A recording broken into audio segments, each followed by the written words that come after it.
Gold, trusted gold buyers. మీరు తాకట్టు పెట్టిన బంగారాన్ని విడిపించి ఈ రోజు ఉన్న మార్కెట్ ధరకు కొనబడును.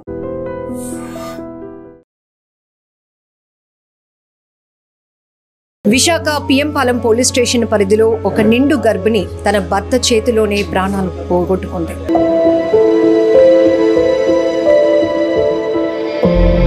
చున్నీతో ఊరేసేసి చంపేశానని చెప్పి ఒప్పుకున్నాడు. అంటే బాడీ కలర్ అంతా చేంజ్ అయిపోయింది. అండ్ ఆ అబ్బాయికి కూడా మొత్తం అన్ని స్క్రాచెస్ ఉన్నాయి, లైక్ నెయిల్ మార్క్స్ హ్యాండ్స్ మీద, దీని మీద మొత్తం ఉన్నాయి.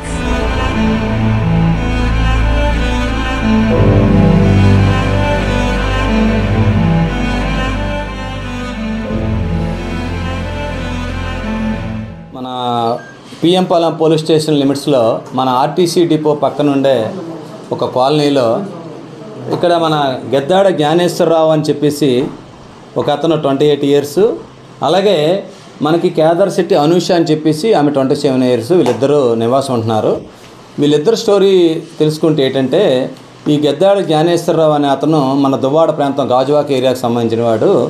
ఈ మన అనూష అనే ఆమెకి సంబంధించింది అయితే వాళ్ళ మదరు, వాళ్ళ సిస్టర్, వాళ్ళందరూ కూడా అడ్డు రోడ్డు దగ్గర ఉంటారు. అక్కడ వాళ్ళ ప్రాంతం. వీళ్ళిద్దరికీ కూడా కొన్ని రోజుల క్రితం పరిచయం అయింది, లవ్ చేసుకున్నారు. లవ్ చేసుకున్న తర్వాత ఇద్దరు 2022 December 10వ మన సింహాచలంలో పెళ్లి కూడా చేసుకోవడం జరిగిందండి. పెళ్లి చేసుకున్న తర్వాత వీళ్ళు ముందు కాపురం మన అరిలవ పోలీస్ స్టేషన్ ఏరియాలో కొన్ని రోజులు కాపురం ఉండేవారు. తర్వాత మన పెందుర్తి ఏరియాలో కొన్ని రోజులు కాపురం ఉన్నారు. తర్వాత మన మధురవాడ ఏరియాలో కూడా ఈ కాపురం ఉన్నారన్నమాట. ఈ క్రమంలో ఉంటుంటప్పుడు ఈ మధ్యకాలంలో అతను యాక్చువల్గా ఏం చేస్తుంటే జ్ఞానేశ్వరరావు మన హిందుస్థాన్ స్కౌట్స్ అండ్ గైడ్స్ అనే ఆర్గనైజేషన్లో ఈయన పనిచేస్తుంటాడండి. వాళ్ళకందరికీ కూడా ఈయన దగ్గర కొంతమంది టీం ఉన్నారు. ఈ టీంతో పాటు ఈ స్కూల్స్లో ట్రైనింగ్ అది ఇవ్వడం, అది చేయడం, స్కౌట్స్ని తయారు చేయడం అది చేస్తుంటాడు. ఈ విధంగా లైఫ్ లీడ్ చేస్తున్నాడు. ఈ విధంగా అమ్మాయితోటి ఈ విధంగా లవ్ చేసుకొని పెళ్లి చేసుకొని కాపురం ఉంటున్నాడు అనమాట.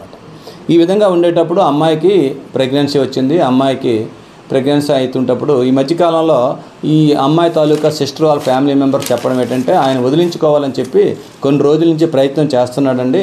ఆ మధ్యకాలంలో తనకి ఏదో క్యాన్సర్ వచ్చింది, కొన్ని రోజుల్లో చనిపోతాడని డాక్టర్ చెప్పాడు. అనవసరం నీ జీవితం పోద్ది, నువ్వు మీ పేరెంట్స్ దగ్గరికి వెళ్ళిపో, నన్ను విడిచిపెట్టి అన్నట్టు అన్నాడంటే ఈ అమ్మాయి ఒప్పుకోలేదంట. వాళ్ళ సిస్టర్ వాళ్ళకి ఫోన్ చేసి చెప్పిందట. ఫోన్ చేసి చెప్పి ఎలాగైనా ఉంటే జీవితం నీతోటే ఉంటానా, అటువంటిది ఎప్పుడు జరగదని చెప్పి ఒక 1 year ముందు జరిగిందట. తర్వాత ఒక 5 నెలలు 6 నెలలు ముందు కూడా ఇంకొక డ్రామా ఎలాగంటే, మా పేరెంట్స్కి తెలియదు మనం పెళ్లి చేసుకున్నట్టు, వాళ్ళు బతకనేవారు, నన్ను బతకనేవారు, నిన్ను బతకనేవారు, ఎందుకు గొడవలు, మన ఇద్దరం డైవర్స్ తీసుకుందామని చెప్తే ఆ విషయం కూడా ఈ పాప చనిపోయిన అమ్మాయి అనూష అమ్మాయి యాక్సెప్ట్ చేయలేదు. ఇలాగ క్రమంలో ఉన్నప్పుడు అమ్మాయి ప్రెగ్నెన్సీ వచ్చింది. ఇప్పుడు 9th month. యాక్చువల్గా నిన్న మన రెయిన్బో హాస్పిటల్లో అడ్మిట్ అవ్వాలి. ఆమెకు ట్రీట్మెంట్ చేస్తున్న డాక్టర్ సుధా గారు అని చెప్పేసి ఆమె ట్రీట్మెంట్ చేస్తున్నారు. నిన్న క్లినిక్ కూడా నిన్న సాయంత్రం 7 గంటలప్పుడు ఈమె తీసుకొని ఆ డాక్టర్ గారు చూపించారంట. డాక్టర్ గారు జాయిన్ అయిపో బాబు ఇమీడియట్గా అంటే, ఇవాళ ఆదివారం అని రేపు జాయిన్ అవుతామని చెప్పేసి ఈ అమ్మాయి వాళ్ళ సిస్టర్ కాల్కి రాత్రి 11 గంటల వరకు స్టేటస్ పెట్టడం, ఫోన్ చేయడం కూడా ఆ అమ్మాయి చేసిందనమాట. చేసిన తర్వాత వాళ్ళు బాగానే ఉన్నారనుకున్నారు. ఇవాళ ఆదివారం ఉదయం జాయిన్ అవుతారు. నిన్న ఈ అమ్మాయికి ఇలాగా డెలివరీ టైం వచ్చిందని చెప్పేసి హెల్ప్ కోసం అని చెప్పేసి ఈ అనూష వాళ్ళ అమ్మమ్మ గారిని వాళ్ళ సిస్టర్ వాళ్ళ మదర్ వాళ్ళందరూ పంపిస్తారు. నిన్న అన్నపూర్ణ అమ్మగారు అనుకుంటా వాళ్ళ అమ్మమ్మ పేరు. ఆమె నిన్న 11 గంటలకు వచ్చారు. 10 గంటలకు వచ్చిన తర్వాత నిన్న ఆమె ఫుడ్ ప్రిపేర్ చేశారు. ఫుడ్ ప్రిపేర్ చేసిన తర్వాత చనిపోయిన అనూష ఆమె భర్త జ్ఞానేశ్వర్ ఇద్దరు లంచ్ చేశారు. తర్వాత ఏమో సాయంత్రం కూడా వాళ్ళు ఈవినింగ్ అలాగా తిరగడానికి వెళ్ళారంట. 4 గంటలకి 6:30 7 వరకు తిరిగి వచ్చారు. వచ్చిన తర్వాత కొంతసేపు ఉండి మళ్ళీ క్లినిక్ అని మళ్ళీ వెళ్ళారు. మళ్ళీ 9 గంటలకు వచ్చి భోజనం చేసి ఇద్దరు కూడా తినేసి పడుకున్నారట. ఉదయం హాస్పిటల్కి అడ్మిట్ అవ్వాలి కదని వాళ్ళ అమ్మమ్మ వేగం పడుకోండి, నేను పడుకుంటానని చెప్పి ఆమె వేరే గదిలో పడుకున్నారు.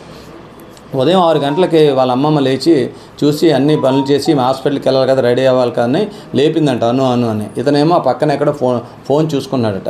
లేపితే లెగట్లేదు, కదలట్లేదు. డేడి బాబు అను కదలట్లేదు, లెగట్లేదు అమ్మ అనుకొని ఆ అబ్బాయిని పిలిపించి ఆ జ్ఞానేశ్వరం చెప్తే ఆయన కూడా లేపినట్టు నటించాడంట.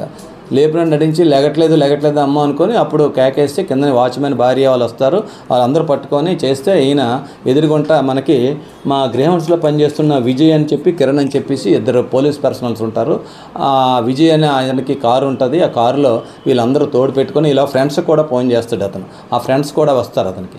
వీళ్ళందరూ వచ్చి హాస్పిటల్కి తీసుకెళ్తారు. ఫస్ట్ ఏంటంటే ఆమెను వాత్సల్య హాస్పిటల్కి తీసుకెళ్తారు. అక్కడ డాక్టర్ గారు ఎవరు ఉండరు. తర్వాత అక్కడ అంబులెన్స్లో ఎక్కిస్తారు. ముందు కారులో వెళ్ళిన తర్వాత అంబులెన్స్ నుంచి తర్వాత కీర్తన హాస్పిటల్కి తీసుకెళ్తారు. కీర్తన హాస్పిటల్ ఎవరు మెడికల్ డాక్టర్లు ఎవరు అవైలబుల్ లేకపోతే మనకి అరిలోవా కేర్ హాస్పిటల్ తీసుకెళ్తారు. అక్కడ డాక్టర్లు అడ్మిట్ చేసుకొని చెక్ చేసిన తర్వాత చనిపోయిందని చెప్తారనమాట.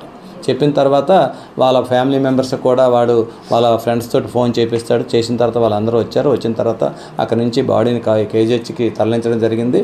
అక్కడ ఆయన్ని మన పోలీస్కి ఇంటిమేషన్ వచ్చిన వెంటనే వెళ్ళిన తర్వాత అక్కడ విషయాలని తెలుసుకున్న తర్వాత ఆయన అదుపులో తీసుకున్నాం. ఇప్పుడు వాళ్ళ సిస్టర్ వాళ్ళందరూ ఫ్యామిలీ మెంబర్స్ కంప్లైంట్ ఇస్తున్నారండి. దీన్ని హత్యా నేరం కింద నమోదు చేసి దర్యాప్తు చేస్తున్నాం. చట్టపరంగా వాడిని కఠినంగా శిక్షించడానికి అన్ని విధాల దర్యాప్తు. ఈ అమ్మాయి పెళ్ళి 7 yearsలో కాబట్టి మన ఎగ్జిక్యూటివ్ మేజిస్ట్రేట్ గారితో కూడా దీన్ని పంచనామా చేయించడం కూడా జరుగుతుందండి. జ్ఞానేశ్వర్ చెప్పడము మాకు తెలుస్తున్నది ఏంటంటే అమ్మాయి ఎవరితోటో నువ్వు మాట్లాడుతున్నావు, ఎవరితోటో ఉంటున్నావు అని చెప్పి నన్ను కంటిన్యూగా టార్చర్ పెడుతుందండి. అది తట్టుకోలేక నేను ఈ విధంగా చేయవలసి వచ్చిందన్నట్టు ఆయన అంటున్నాడు. ఇంకా పూర్తిగా ఇంట్రాగేషన్లో మాకు ఫ్యాక్ట్స్ అనేవన్నీ బయటపడతాయి. ప్రస్తుతానికైతే ఆయన థ్రోట్లింగ్ అనమాట. ఆయన చేతితోటి మెడపెట్టి అమ్మాయి 9th month అండి, అడ్వాన్స్ ఈరోజు డెలివరీ అవ్వాలి. ఈ సిచ్యువేషన్లో ఆమె ఇంకా పెనుగులాటికి ఎక్కువ సౌత్ చేయడానికి ఎక్కువ ఆస్కారం లేదని మాకు అనిపిస్తుంది. వాళ్ళు కూడా అదే చెప్తున్నారు. ఆ అబ్బాయి కూడా అనడం ఏంటంటే ఆమె 9th month ఉండడం వల్ల ఇంకా రెసిస్ట్ చేయలేకపోయింది సార్, నేను ఇంకా చేసేసాను అన్నట్టు అంటున్నాడు. కానీ ఇంకా ఫర్దర్ ఇంట్రాగేషన్లో డీటెయిల్స్ అన్నీ తెలిస్తే ప్రజెంట్ ఇప్పటి వరకు తెలిసిన విషయాలు అయితే ఇవ్వండి. అబ్బాయి కుటుంబంలోనే తెలియదు. అమ్మాయి తాలూకా సిస్టర్ కానీ వాళ్ళ సిస్టర్ హస్బెండ్ వాళ్ళందరూ కూడా పెళ్లికి అటెండ్ అయ్యారు. సింహాచలంలో 2022లో మ్యారేజ్కి వీళ్ళు అటెండ్ అయ్యారు. కానీ వాళ్ళు చెప్పిన ప్రకారంగా అయితే ఇప్పుడు మాకు తెలుస్తుంది ఏంటంటే అబ్బాయి పేరెంట్స్కి ఈ విషయంలో తెలియకుండా మెయింటైన్ చేస్తున్నారని తెలుస్తుంది. ఇంకా ఫర్దర్ ఇన్వెస్టిగేషన్లో ఇంకేమైనా ఉంటే డీటెయిల్స్ తెలుస్తాయండి.